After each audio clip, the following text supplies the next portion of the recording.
Imagine if you were about to have a discussion with a group of people about some disputed ethical issue, but just as you were getting ready to open your mouth and start talking, someone from the government tapped you on the shoulder and told you that you were not to discuss the matter any further because the government had decided that they didn't want people talking about that issue in your country. I think we'd all be rightly concerned and very outraged by this, and we'd probably also be asking ourselves what sort of totalitarian dictatorship we now found ourselves living under.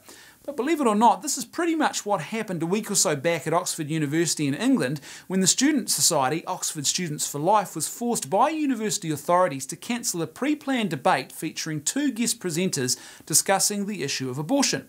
The fact that a university, you know, those places of higher learning, which are supposed to be all about a proud tradition of free, open and intellectually rigorous investigation and discussion, would even consider banning a public debate about disputed ethical issues, let alone actually following through and doing this, is as astounding as it is alarming. This would be easy to write off as just another one of those quirky and unjust things that sometimes happens in the world if it wasn't for the fact that what happened at Oxford University isn't an isolated incident. Far from it. In fact, banning pro-life clubs and sabotaging their activities on campuses is fast becoming the norm all around the world, and that's very, very concerning because it means that the very places which are supposed to be the bastions of free speech are now acting more and more like dictatorial dystopias.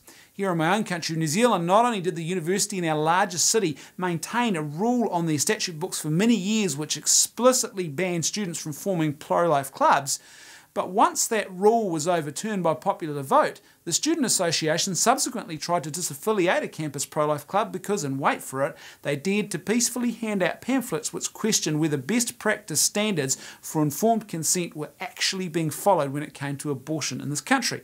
That's right, apparently peacefully handing out pamphlets that raise important questions and which contain no graphic images or descriptions is now considered a major crime punishable by expulsion in the minds of some student governing bodies.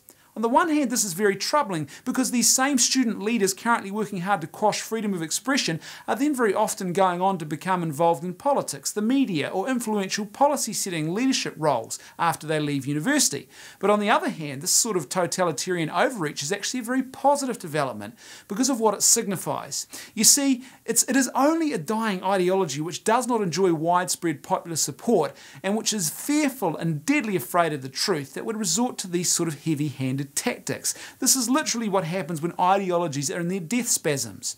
You don't need to silence ideas unless those ideas are actually the truth and you are deadly afraid of the truth because you don't have a logically sound response to offer to the challenge that it presents to your ideology.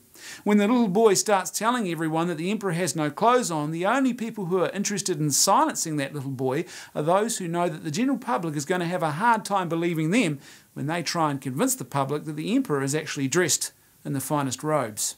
Thanks for watching. I'll see you next time on 3 Minutes or Less. You! Yeah, you, I'm talking to you. You need to go to our YouTube channel at lifetv.net.nz and become a subscriber. Then after that, you need to jump on Facebook and give us a like on our Facebook page too. Every week we're going to be posting a brand new episode of 3 Minutes or Less for you to enjoy and then share with your friends. See you next time.